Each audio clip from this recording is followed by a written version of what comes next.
Hey, this is Sandy. And Randy. And we're here on AT Corner. Being an athletic trainer comes with ups and downs, and we're here to showcase them all. Join us as we share our world in sports medicine.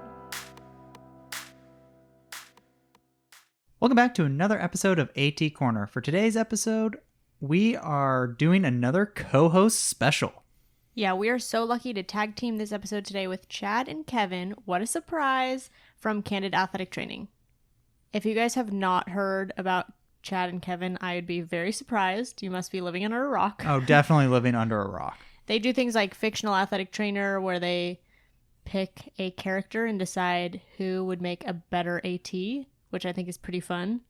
Yes, they'll do top fives, and my personal favorite, FMK. But athletic training style. So yes, and I can tell you, Sandra and I have honestly had some honest discussions based on each other's FMK lists on various athletic training topics that they would put out there.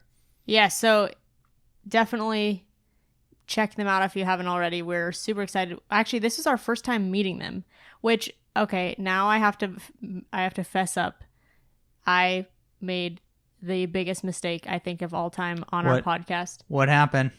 So this is, by the way, this is bigger than the bloopers. Okay, we actually were just talking about this to Chad and Kevan, like literally right before we started recording. And luckily, this is a podcast, and most of you, like 99% of you, listen on audio. But I am so sorry, you guys, for the people who watch on YouTube. We don't have a video for you guys. And the reason why is because, okay, so I did hit record. I do have a video file, but it's not a video of us. It's a video of the Google Doc that we were reading off of for stories. Yeah. Anyway, before you guys get too bored, let's just get into the stories. Let's hear from Chad and Kevan. So, I just got married this past weekend. And so donuts have been on my mind for a very long time because we had donuts instead of a cake at my wedding. And it was also your take-home gift. Oh, that's cool. So for some reason, I can't believe I didn't tell you this story, but the former head athletic trainer of the team I used to work for here in that local Milwaukee area that played professional baseball, him and another player were having a lot of, like, they're basically going back and forth of who could get who. And so one guy would kind of do a little prank on the other guy, then the other guy would do another little prank, whether it was setting a timer to just be like in his work bag or something. All of a sudden this is beeping and it's like, where the heck is this timer? And then, somebody would, go retaliate in their locker or whatever it was. Well, it came to this ultimate, like, accumulation of very serious, right, professional baseball game. And the athletic trainer was called out to the mound. And, the manager comes out, the umpire comes out, the athletic trainer's out there. And it was back in the day when, all athletic trainers wore fanny packs. That's a whole nother talk, right? But so the guy the athletic trainer comes out and the pitcher is like, I got like a little blister on my finger. Like, I just need you to like pop it. Like, can you just pop it really quick and I'll be fine? I swear to God, just pop it, dude. Pop it, it'll be fine. And so he goes into his fanny pack and he opens it. And the pitcher happened to put 2 donuts at some point in his fanny pack. And he opens it and he just starts laughing on live TV. So the pitcher and another pitcher were in on it. That, like, he literally took the time as a professional athlete to get back at his athletic trainer to, honestly, just have fun in athletic training and sports. And, I'm sure he played it off really well, like, whatever. I don't have footage of it anywhere. But when I heard that story from the head athletic trainer at the time. I said, I think I'm meant to like work in athletic training for sure. Like if this happened to me and it was like a really serious moment, and like, you're an athletic trainer, you're walking out and there's like 40,000 people watching you walk out to this mound, and you open your fanny pack and there's donuts in your fanny pack. I mean, it doesn't get much better than that. And so, I mean, baseball to me became this ever ending, like just story after story after story after story of probably a lot of things that are very inappropriate. I mean, but I was very into it at that point. And I was when I was in my internship, and it definitely solidified that, you know what, seasons are long. The year you have to work with your sports teams are long. And if you don't have fun while you do that, you're going to find yourself out of athletic training really quick. And I mean, it led to a lot of things. It led to a podcast, right? It led to actually me and him becoming really good friends and really understanding that you have to laugh while you're an athletic trainer. Otherwise, God, I mean, you're gonna go home and be pretty upset. So that was one of the earliest memories of I knew that I wanted to be in baseball, at least at that time, as an athletic trainer. It was pretty fun. It's pretty fun. Man, I feel like that is probably, out of all the sports, probably one of the most baseball things to do, is to have a prank between the athletes and the actual athletic trainer. Like, I feel like that's only baseball could that happen. Yeah. And they have so much free time. There's a lot of free time. I mean, the athletic trainers don't have as much, but the athletes, a lot of free time. And I'm going to tell you, a lot of money. And so that was a factor too. Like, athletic trainers, I think we're pretty good at figuring out ways to get to our athletes, and we have access to a lot of things. We have a lot of we'll say instruments and super glue. How about that? Oh, yeah. And I mean, I have a lot of those kind of stories for sure from the locker room that I would definitely never name names, but baseball is pretty unique that way, I would say. Oh, for sure. Absolutely. For sure. So we actually got a listener story kind of similar about just athletes having fun. So from Maddy S, she said, my first internship was my favorite because I got to work with a summer college league in North Carolina. The field had a slope to it, and if visiting teams weren't used to that, outfielders would always trip. So we kept a sniper tally. If someone was sprinting to go catch a ball, sometimes they would just disappear over the slope, and someone would yell out, "Sniper got him." They said, don't worry, nobody ever got hurt, so it was guilt-free hilarious. Yeah. And the AT I was working with was awesome. For each game, he assigned us to a position. Like one game, my responsibility was the pitcher or the outfield, and he would give us quizzes and tasks to keep us engaged. I learned so much, and it was the reason I wanted to become an AT. It's good. If you're going to have a sniper count, though, you need to make sure in baseball that somebody made a sniper rifle out of a bat and Gatorade cups with the eyes cut out and like triggers and all this stuff. Oh my gosh. Got a spotter and everything. Yeah. That's been one of my favorite things this year I've noticed is more like maybe in like college or like high school level, more guys are making radar guns out of the cups. Those are my favorite. Absolutely.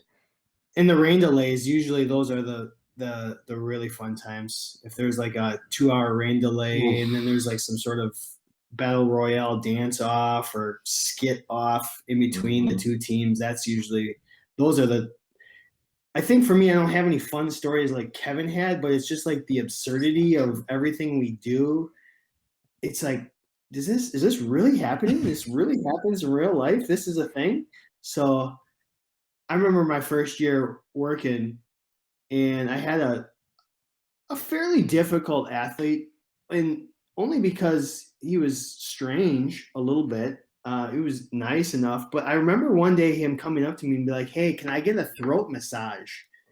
I got a sore throat. Can I get a throat massage?" I'm like, "No, I don't do that. I don't do that at all." So sorry. I have a really good one like that. Remember the Dan story? Yeah, in the water. Yeah. Are you done with your story? Yeah. I'll cut you off. So we had an athlete, a player that came up to, so, you know, a typical game, the pitcher and the catcher are out in the bullpen or wherever, they're warming up and blah, blah, blah. Then they come down into the dugout, they give all the knuckles, they give the high fives, and the catcher comes up to my coworker at the time, and he goes, and his name was Dan. He's like, Dan, you have like a pill or something? Like, my throat's so dry. Like, what's going on? And very calmly, Dan walks over. He grabs a Gatorade cup. And he pours a little water into that Gatorade cup, and he hands it to said athlete and says, "Why don't you drink some water?" and he drinks the water, and he goes, "F you, Dan." Nice and clear. Yeah, I mean, he said the whole word, but I don't know how clean your podcast is. So, it was just another these. Our athletes are knuckleheads. Like, they're knuckleheads, right? Like, and then they lock into like, oh my God, like my throat's so dry. There must be like some magic pill or something that can cure my dry throat. Yeah, it's water. And that's a grown adult. Well, I could see that at the high school setting.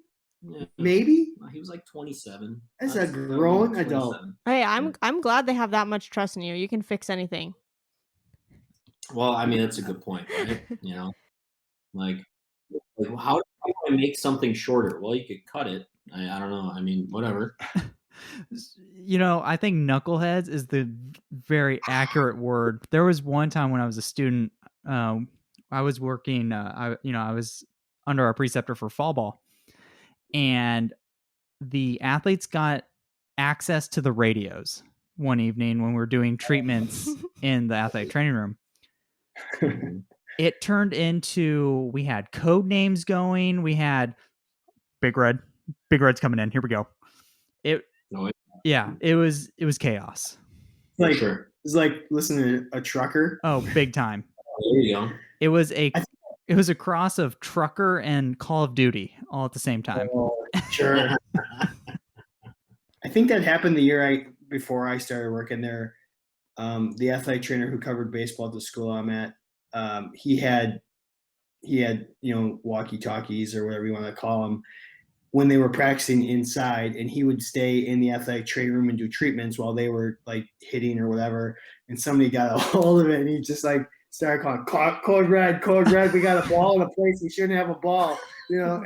And he's like, well, he like, and you need the key to the batter's box. Yeah, and it's like getting broadcast in the athletic training room on the super loudest volume, so every other sport is in there, and they're like, we got a ball in the A, and so he had to run in there, not to like check on the athlete because he knew they were just screwing around, but just to be like, you guys cannot be doing this.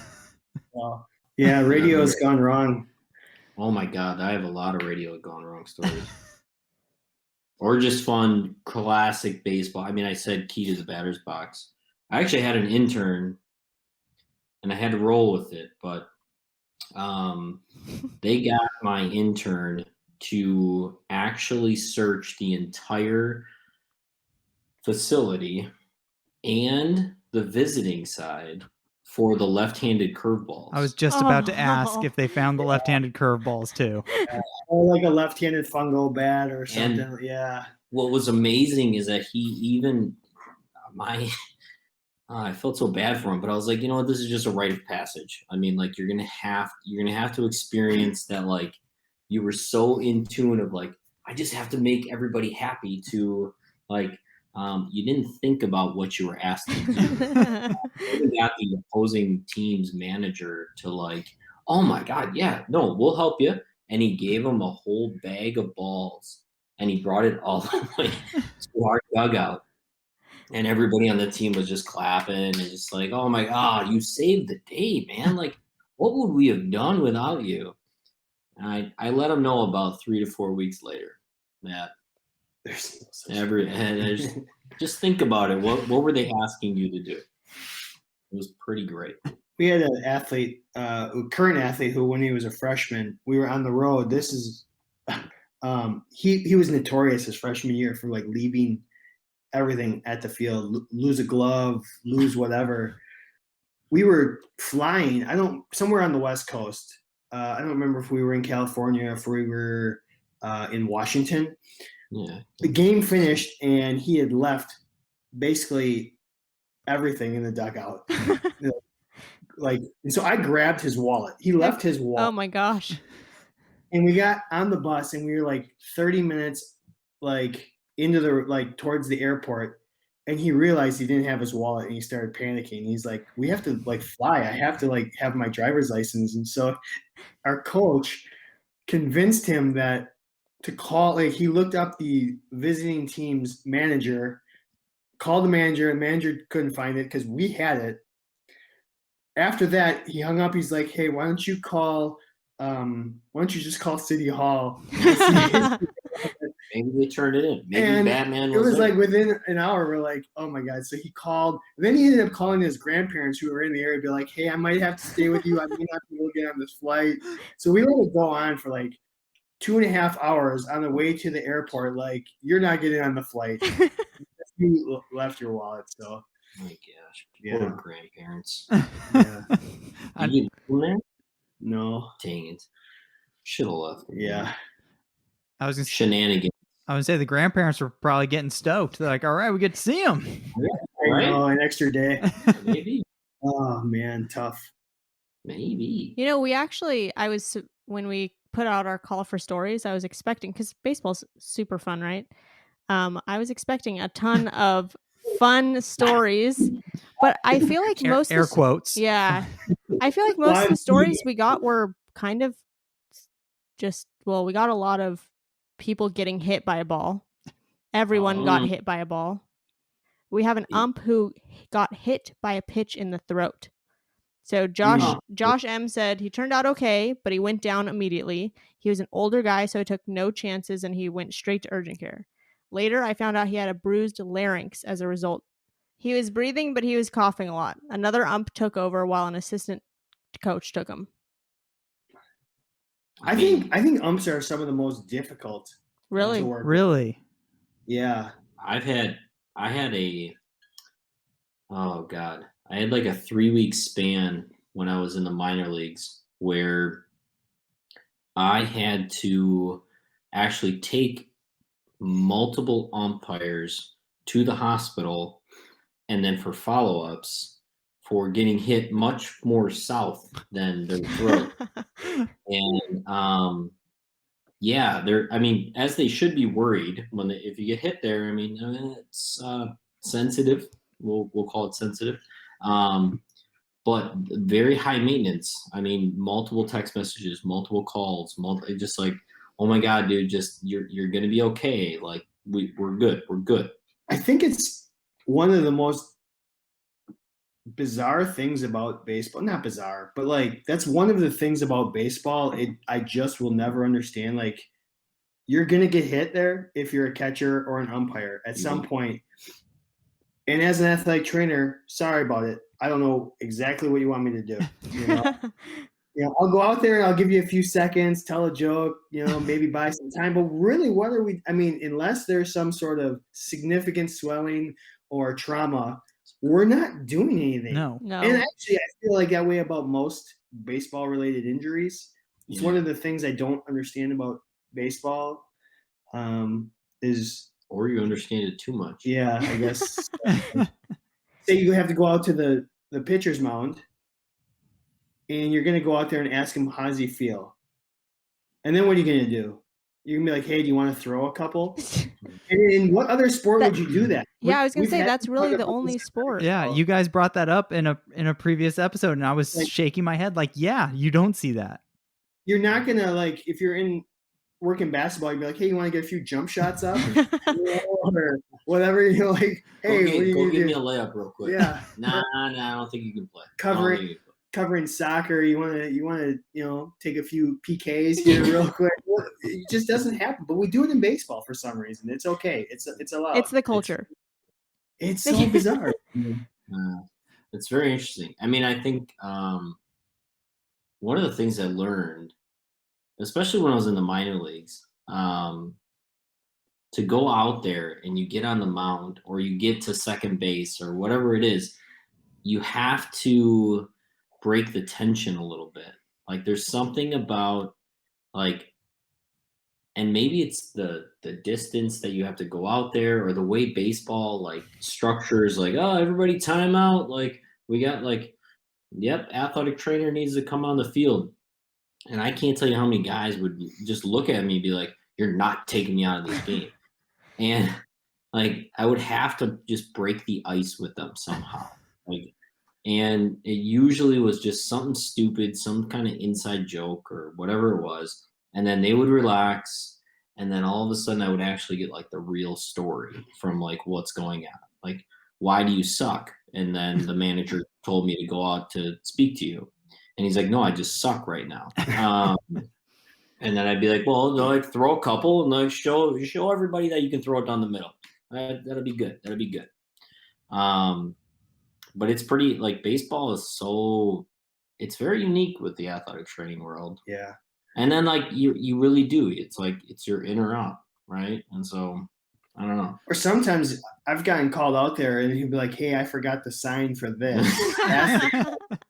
Like, well, two to the hat is this, and I'm supposed to know the signs, you know. Like, I mean, it's literally had to be like, hey, I forgot what I was supposed to do here, so I'm just buying time. I'm like, okay. You know what? A younger Chad would just throw down the uniform and be like, let me do it. Just let me.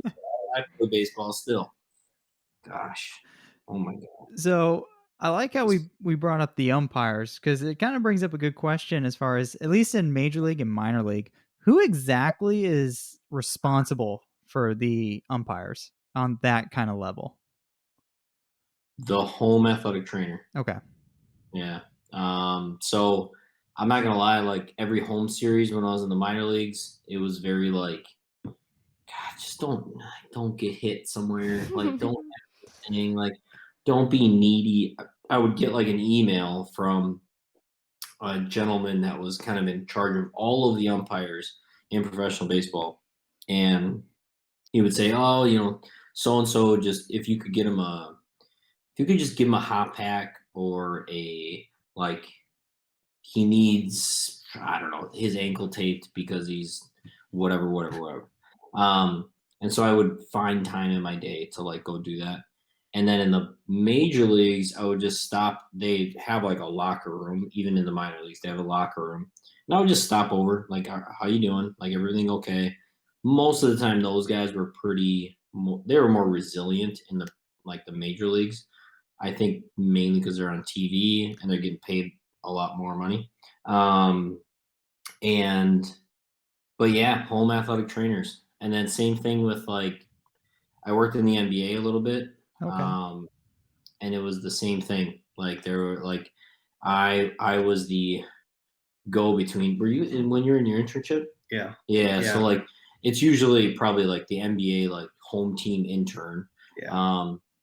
At, you know, before the game, at halftime, after the game, just stop in the umpire or the refs locker room, see if they need anything. Actually, you know what I also had to do was take care of Bango, the mascot. Yeah, I had to do that as well. And but like at the time, that was awesome because Bango was like considered like one of the coolest mascots, and he was doing like 360 like twirl Simone Biles like dunks like every like off the trampoline. Yeah. Oh my god, it was awesome. And then he tore his ACL. Oh my goodness. In costume? Yeah. Whoa. Pretty sure. Yeah. And he was like a former like pro gymnast, I think. Yeah, I think so. And he was so cool, and he was really fun. It was really fun to work with because, I mean, way more than a referee. Yeah. I was like, I want to get you out there, man. Like, let's do this. So going back to the umpires, at pro, you guys don't take waters out to them, right? Because at the college level, we're supposed to take waters. Yeah. Umpires after every 3 innings, which I think is another dumb rule because none of the innings are timed Sure. So like 3 innings could be an hour and a half or like 25 minutes. And it's like, well, why don't we just take them water every 45 minutes, Sure. Closest half inning. But no, it's got to be every 3 innings. And it's like, no, yeah, I so didn't have to do that. I would have to remind like my ball boys, my like dugout kind of kids or whatever, like, hey, can you just take some water out to him? He looks like he's struggling. Yeah. No, even like filling Gatorade coolers in pro sports, I mean, that you're talking, that's not athletic trainers anymore, which is great. That's a huge benefit to being in the pro sports, but a lot of other drawbacks too. I found out this year, I went out to give water to the umpires, and they were like talking to each other about their sleeves. So they had like zippers, so they could go short sleeve or full sleeve, like depending on the weather. And they're like, should we go up or down? And I'm like, well, can't you? They're like, I didn't know this. This is an actual rule that umpires have to, the field umpires have to match. So if one guy wants to take his sleeves off, the other guy has to take his sleeves off. Oh my gosh. If you want, I'm like, you guys can't have, like, what if one guy's cold and the other guy's hot? You guys have to like rock paper scissors for it. So who's the prima donna? Yeah. Like, so I was like, guys, we gotta put on sleeves. Yeah. So I thought that was interesting, and then I was like, but you guys write everything down, like every visit, every whatever, you have to write down. If I bring you water, do you have to write that down too? Like, so I don't know. I just learned a lot about the umpires this year. So speaking of umpires, there was one game that I worked for baseball for like, I think it was like 2-3 weeks ago. And I didn't tell you this, but the umpire looked just like your dad. Really? Yeah. Oh, that's crazy.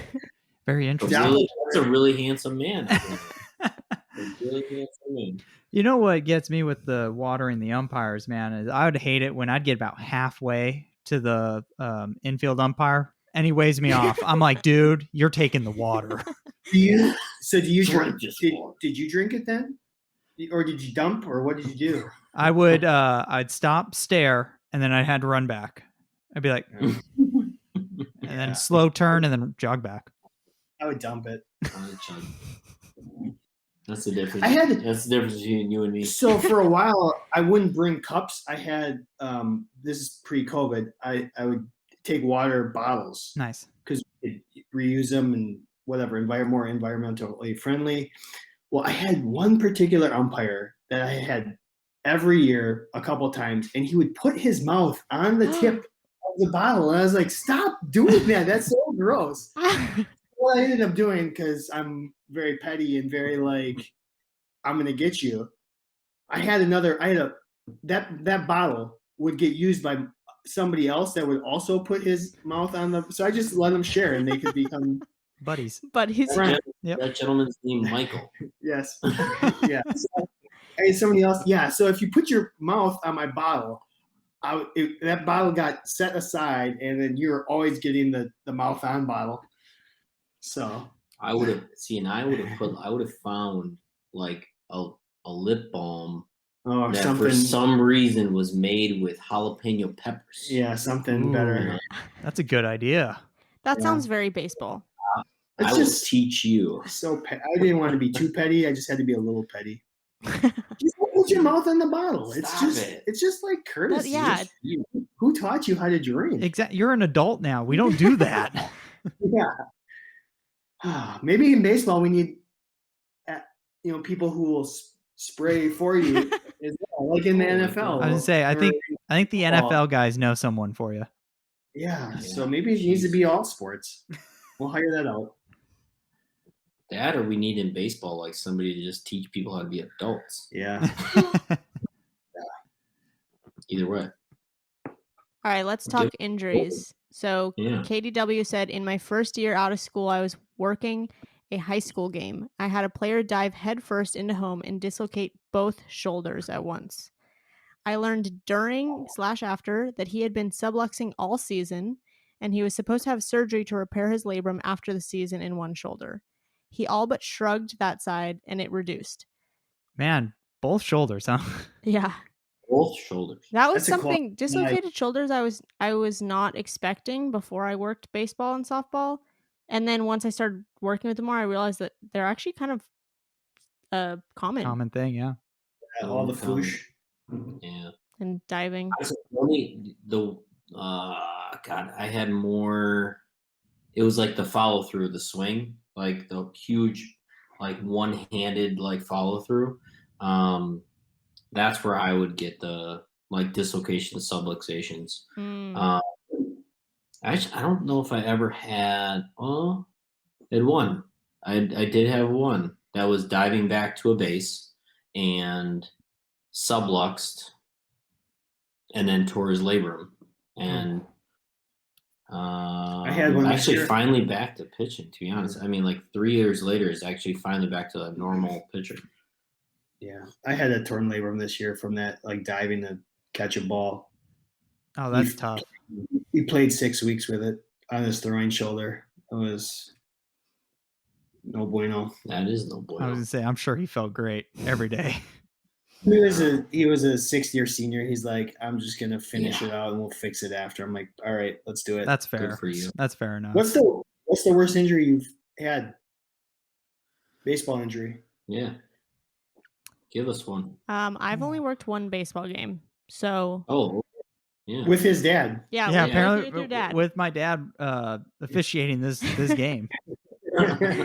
Man, Freelancing. And there were no injuries, so there it is. Our catcher got hit when he was batting. He got hit by a pitch, I think on purpose, and it did not leave a mark, so he was fine. Right. Yeah, man, I can't, because I was with baseball for such a short time, so it's hard. I don't think I really had anything that comes to mind. And I mean, honestly, like baseball is not known for these like bad injuries, right?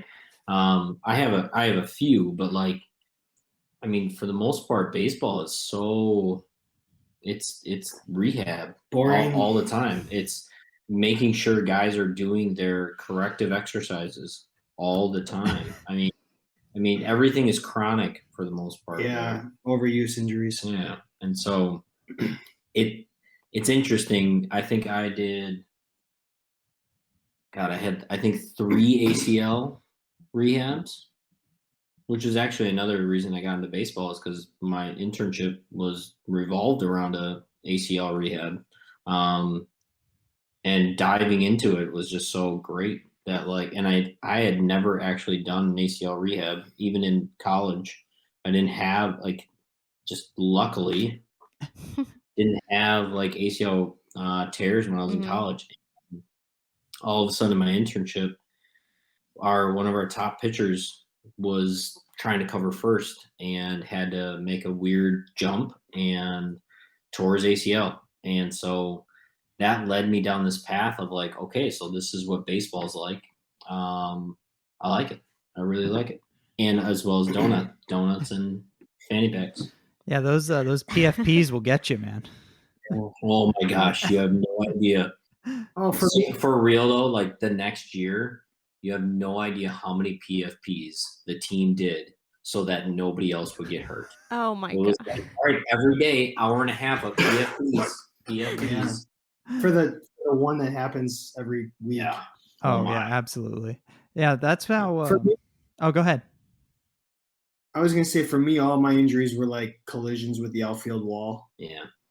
Or collisions among players. Oh no, that was a college. So my first preceptor, Haley, she immediately when we put out the call for stories, she was like, I need to record this episode because she is a huge fan of baseball. And she said that my worst injuries happen at second base. It was April Fool's Day, bottom of the 9th with 2 outs. Next hit was a bouncer hit in the gap when the runner slid hard into second base. He's out, ankle dislocation. Oh, super. Another instance, base runner has lots of momentum but tries to matrix the tag by sliding through second base. Shoulder dislocation. Dirty cleats up during a slide. Cheek laceration. Warm-up tosses with poor communication. Which cheek? That is a good. You never know for sure. Some people are backwards when they're tagging. We were going on this hike, and this was 4 years ago, probably. Uh-huh. And It was before, I don't know why we didn't bring our hiking shoes. We didn't bring our hiking shoes for some reason. I don't know if it was an impromptu hike or what. Yeah. And we were going down this like really steep area, and I had like no tread. And She Randy complained the entire like hike that she did not have tread. I was like, I'm gonna slip. But here comes the irony. So Randy, he's holding my hand, and he takes a fall, and his footprint ended up on my leg from him, like slipping legs up straight on my calf. I had no problems with my tread. I was fine, and I'm the one who got sniped at that point. Well, you shouldn't have been wearing your Crocs. I should, you know what? I should have put them in 4x4, sport mode. Yeah, right. Absolutely. So also Haley said warm-up tosses with poor communication leads to a skull fracture. As the catcher takes the last pitch from the pitcher, then throws a cannon to the unprepared second baseman who is still playing catch with first. Ball the temple. I got a coach to dial 911 already as I'm sprinting to the guy on all fours with obvious dizziness, nausea, and vomiting. Second base is tough territory, so I watch it like a hawk. I remember once one of our outfielders missed a ball at the fence, collided, fell down, and I'm sprinting out there as the play is going on, and in the back of my head, I hear our head coach yell, "You better be dead." And I was like, "Oh, please don't do it. Please don't be dead. Oh, please don't. Please don't." Let's not speak that into existence. Don't say that. Yeah, Jesus. he wasn't. Good. And another outfield collision where he didn't make a play on the wall. We ran out there, checked on him, he was okay, and then the coach had come out as well, and he's walking back. He's like, "What did we learn? Get behind the ball." We can't get behind any further because the fence is there. So I don't know what he wants him to do. So I think I'm positive in saying the worst injury was definitely hit by a pitch like in the face. That like getting out to home plate and like dealing with not only massive amounts of blood, but then also just like a fracture in somebody's face was a very interesting moment. And then it was in spring training.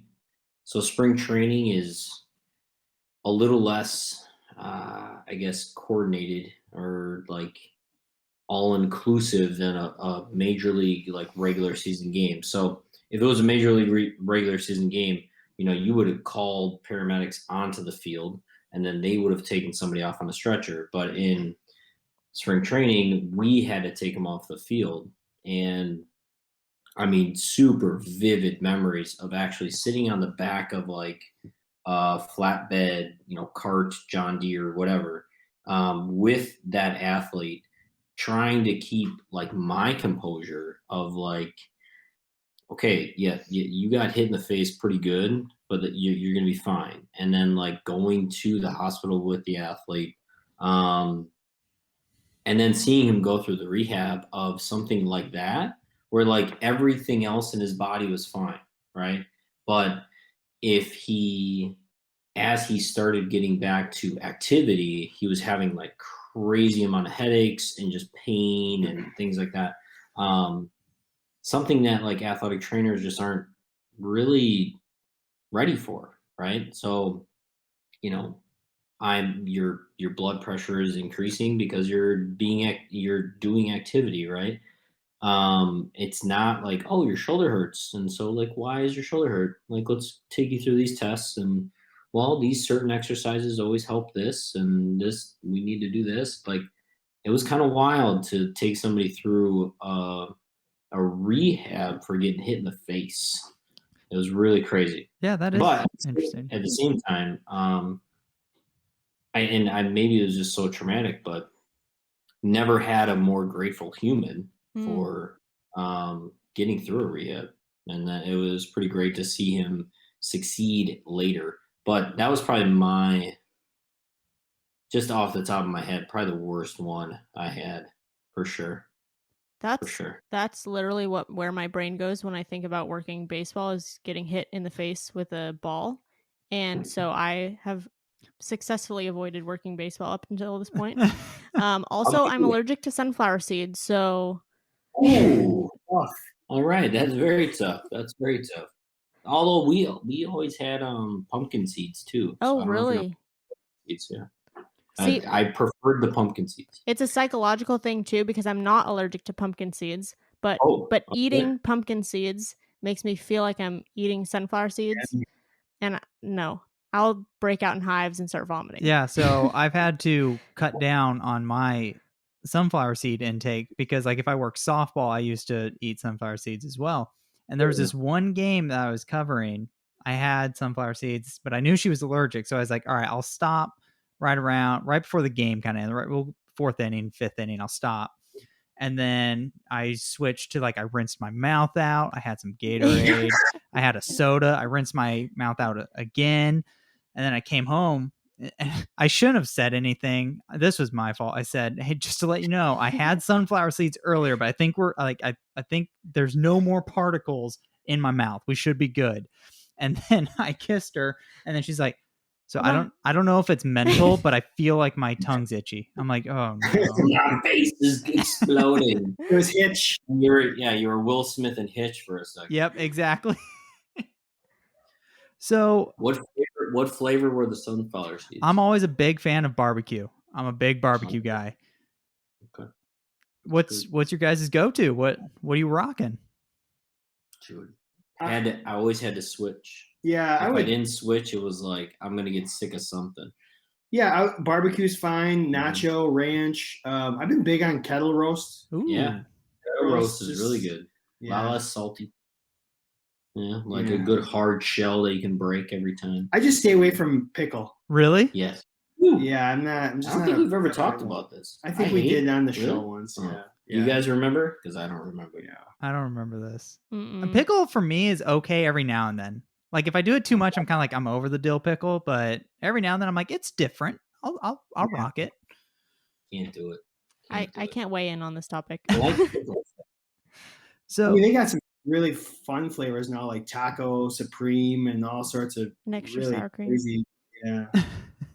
So they have a Cooler Ranch Dorito flavor. If they did, they would have all my money. Oh, for sure. Cooler Ranch seeds, why not?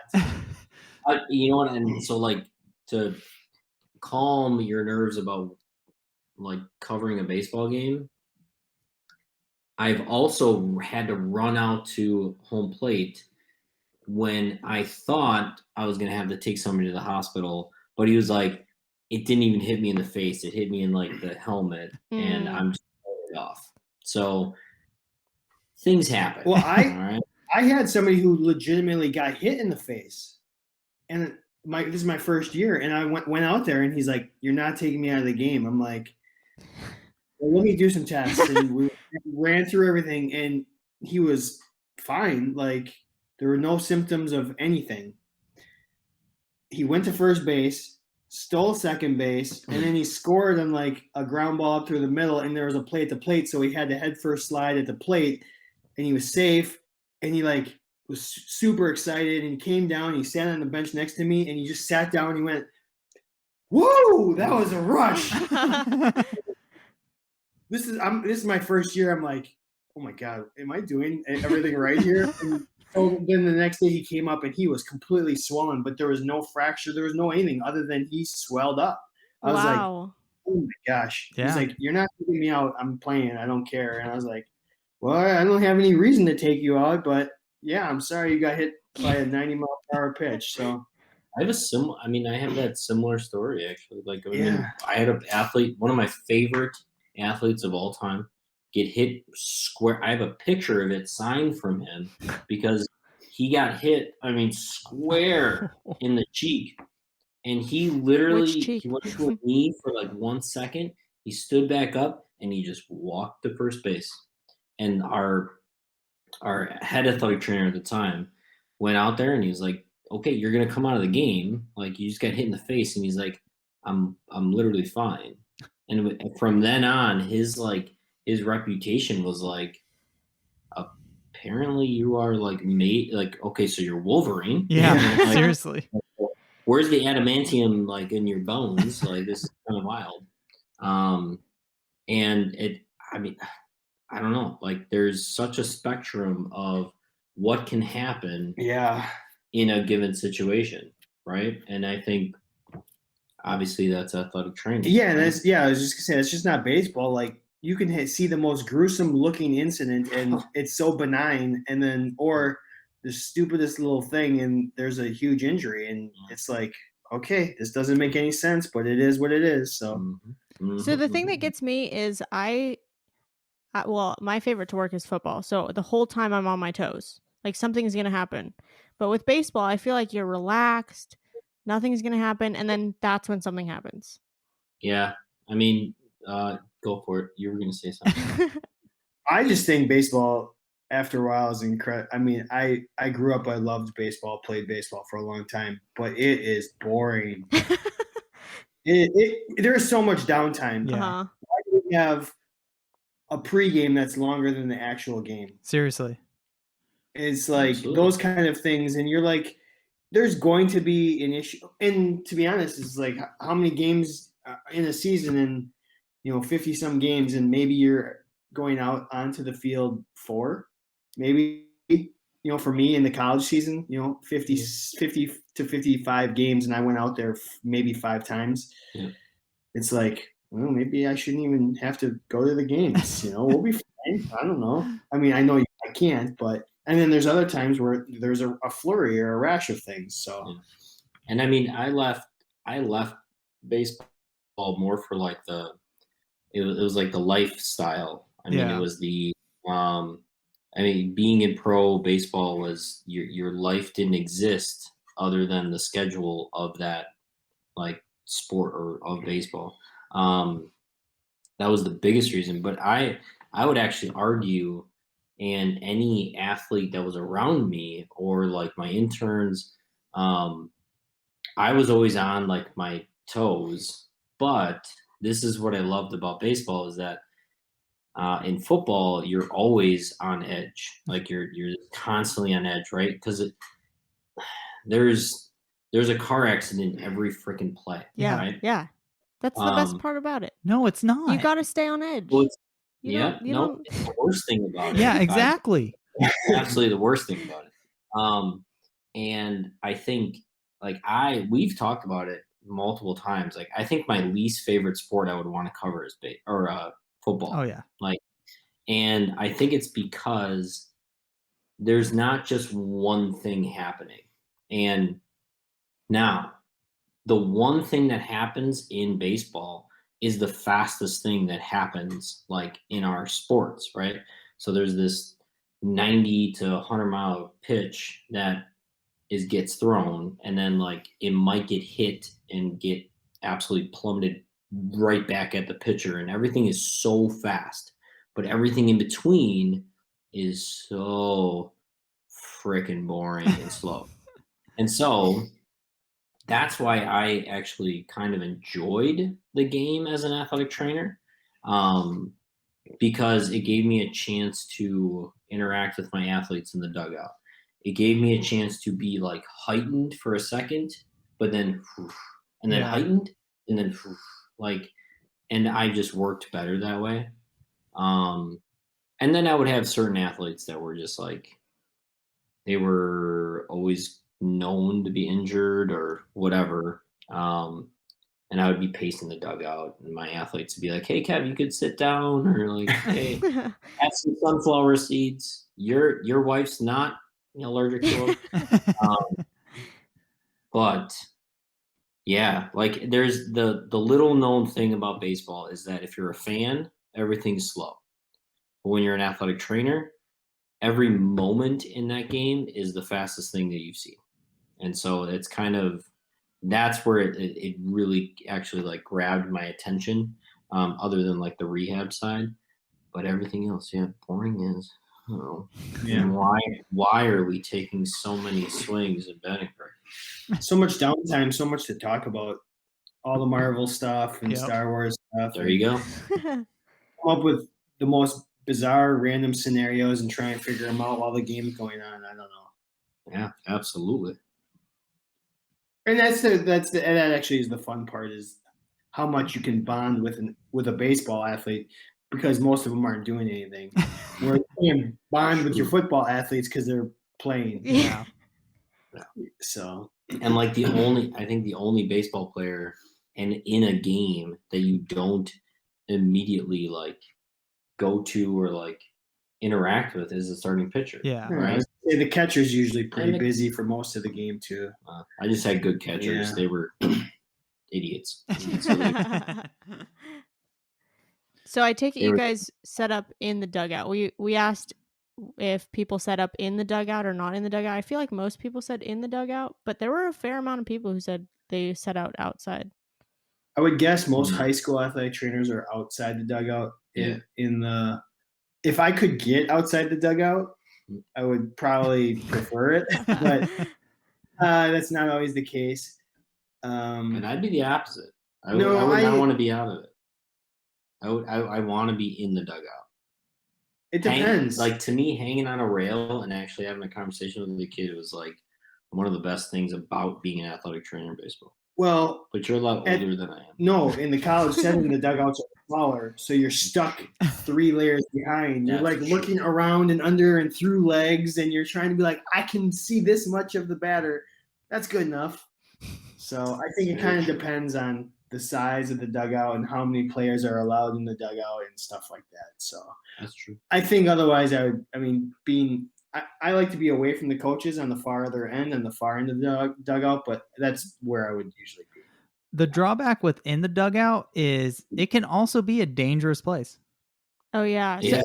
So Nick said, he's one of our listeners. He said, I have a baseball/injured at work story for you guys. I was working baseball pre-COVID and I was sitting in the dugout with the team. We had a sunken dugout with netting along the fence to keep the ball from entering the dugout. The netting was slightly old, but overall slightly in great condition. Only a few frays at the very bottom and the corners of the net. Nothing worth replacing yet. I was sitting on the far side of the dugout on the third base side when a lefty batter came up and we all ducked behind the safety netting. The kid hit a foul ball, and since I was ducked behind the net, I didn't react when the ball came towards me. It ended up hitting me right above the eye. Oh. Initially, I seemed okay, and the game went on since none of the players were hurt. One of my athletes that was sitting next to me asked if that ball actually hit me, and I wasn't sure at first until I saw the ball at my feet inside the dugout. And I was like, it must have, but I feel okay right now. Little did I know how that feeling would change over the next few minutes. 3 pitches later, I started feeling a headache, dizziness, confusion, and other classic concussion symptoms. 4th pitch after, I got hit. The batter hits a bomb in between center and left field, and both of the outfielders collided. One was a shoulder, and the other had knee pain. I was in a daze as the concussion symptoms were coming in full force. Luckily, my AD was there to help me manage the situation and get me and the other players over to the other AT, and she evaluated all 3 of us. Oh, man. Worst part was our baseball field was off-site, so I had to pull my car out of the parking lot to make sure it didn't get locked in while my AD drove me back to campus to get evaluated. I ended up going to the doc and getting diagnosed with a concussion.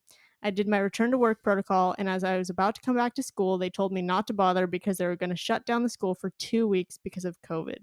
And then we all know how that story goes after that. That was the longest 2 weeks ever. Oh my god! Buy one, get 2 free there on the injuries. Yeah. Man, lucky there was an AT on the other side. Yeah. Man, I feel like you owe that person like a beer or dinner for having to evaluate you and the other 2 athletes. Right? And I mean, I've trusted a lot of nets in my day. That's for darn sure. But like, I luckily, again, never got hit when I was in baseball. I don't plan on getting hit in the clinic. And I think the worst was like playing. I would rehab every guy through like their throwing protocols, and every once in a while a guy would like give me a signal that he's going to throw me a curveball or a slider. And I mean, I'm an athlete, but I'm not a professional catcher, and so I mean, I definitely wore a couple off my shins, but I didn't get hit in the dugout ever. Actually, did you? Have you? Not that I can remember. I mean, but the problem with the net is sometimes it's a false sense of security. So you're up close to it, but it's going to have a little give. Yeah. So you can get hit through it. Like, apparently, especially when it holds. Well, even if it doesn't go through, like the ball can hit the net and the net will give X amount. And if you're too close to the net, it'll still get you. I don't remember ever getting hit with a ball though. But we've even done like a little bit of like being injured as an athletic trainer, and like what's the limit of like what you could do? Like, could you work with a labrum tear? Could you work with a concussion? Like, I mean, oh my God, like it feels so bad. Like you have to run out to center field and like you're seriously having some concussion symptoms. And they're dizzy. It's like they just did the bat spin thing. Yeah, seriously. Like marketing people do, and then you're like, oh my God. And then I mean, even the fact of like being like just the embarrassment of it, right? I mean, a really good friend of both of ours was unfortunately on live national TV experienced having to be taken care of as an athletic trainer.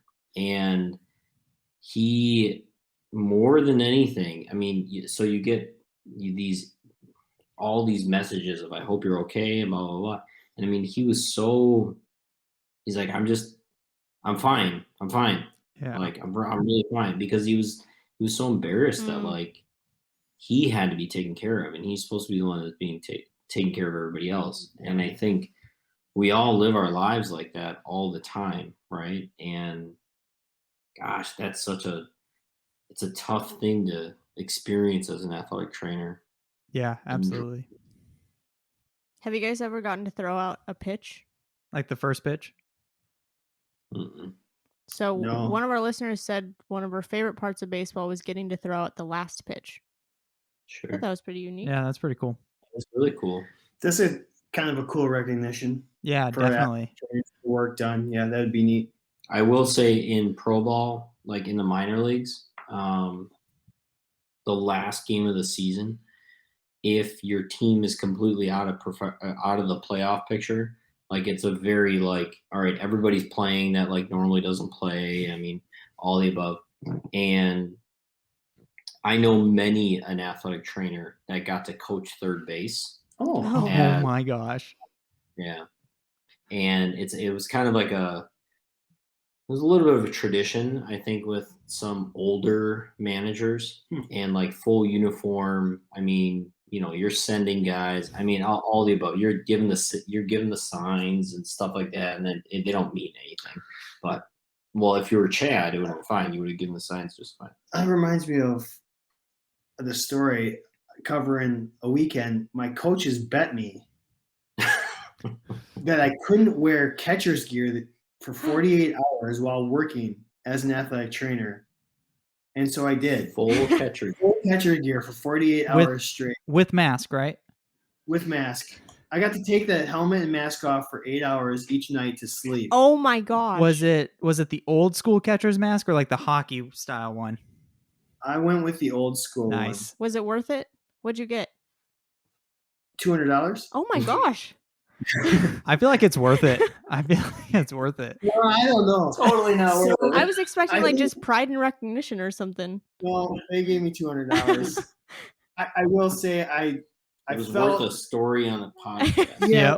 I'm like, all right, I'll do it. And then as I'm doing it, and I'm like, am I disrespecting the profession by not wearing polos and khaki? I'm wearing that, but on top of that, I'm wearing full catcher's gear. And if somebody gets hurt, am I really running out there in full catcher's gear? And somebody hurt their hamstring, and I was like, yeah, come on in. You hurt your hamstring. I know what happened. I don't need to go out there to look at it. Just I don't know. All the parents and they like everyone asked, and the opposing. Luckily, the visiting athletic trainer.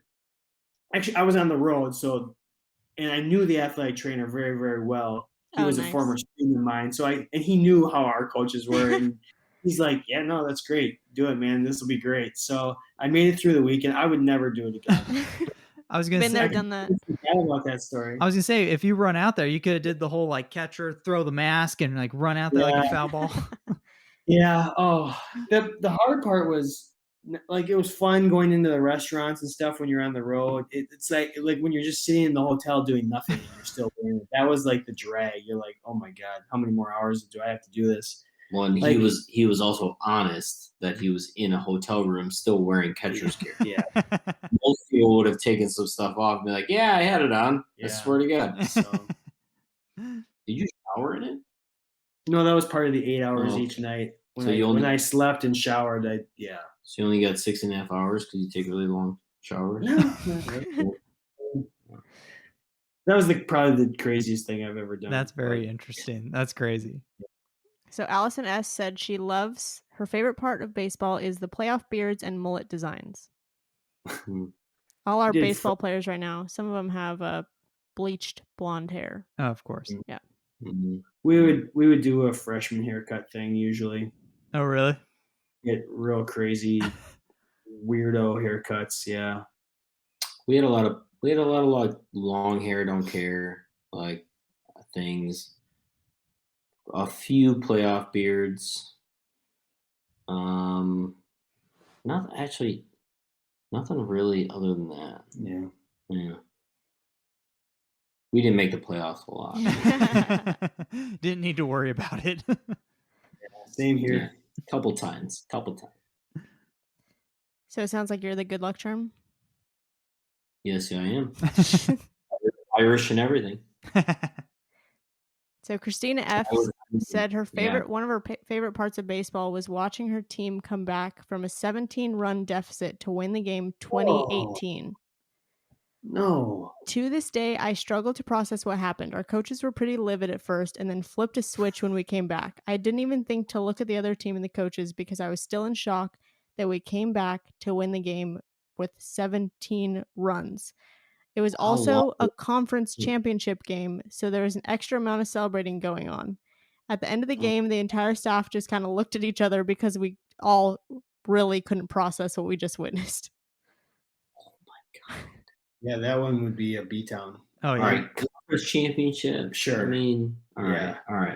If it was just a regular season game, I'd be like, let's just get this thing. Yeah. But if you're in that situation, good. That's kudos to you. That's also college or maybe high school baseball. Yeah. Yeah, true. I promise you in the professional ranks, that's not happening. Oh, bet. Yeah, bet. Because all of a sudden the third baseman's throwing, he's pitching off the mound, and let's just end this game really quick. Yeah, seriously.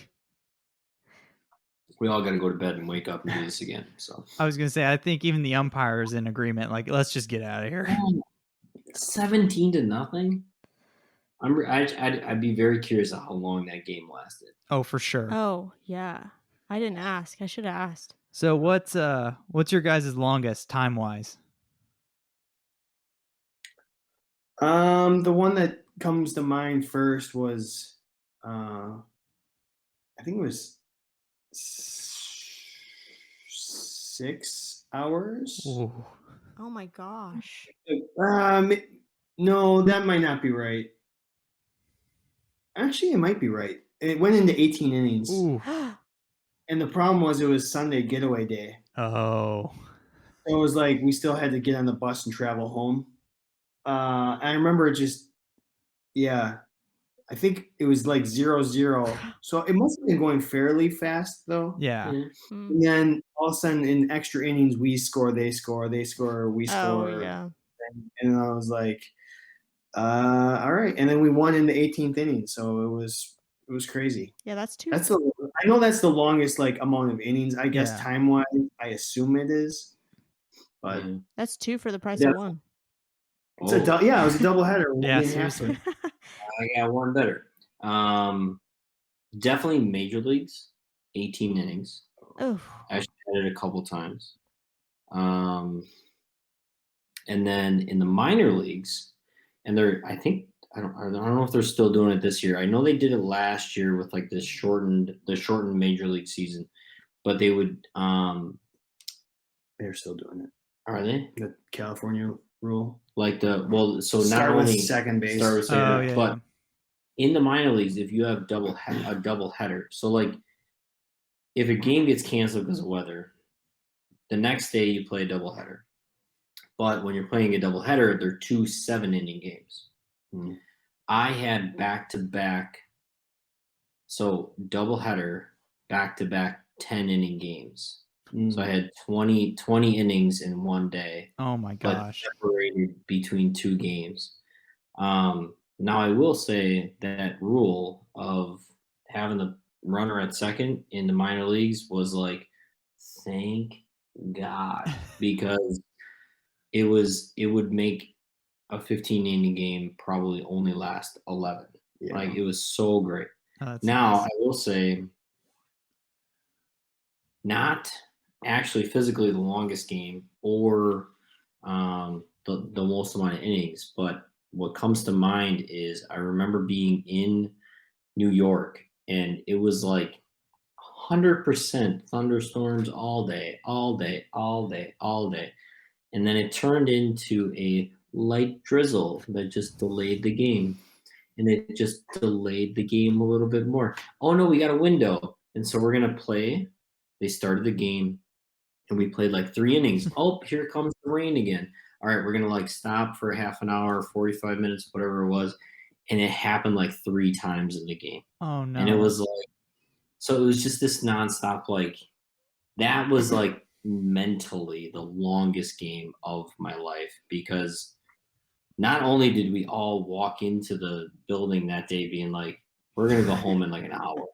Expectation. Yeah. Then like 14 hours later, we're going home. So how do I you think how do you manage that? Like, how do you just tolerate that day? So with a lot of banter, a lot of once you get back into the clubhouse, once you get back into the athletic training room, watching movies on a TV, like listening to music, and legitimately, I don't know, just waiting. Yeah. And like, you know, your starting pitcher that started the game, like, and if he gets through 3 innings and then all of a sudden they cut off the game, there's usually like this time where you're like, all right, like you can't like re-warm up. Like you're kind of done. Like you're a relief pitcher all of a sudden. You just, you know, you take it as it comes. But I luckily had wonderful human beings that I worked with that we would definitely entertain each other for sure. That's good. For sure. actually the thing about baseball that And coffee.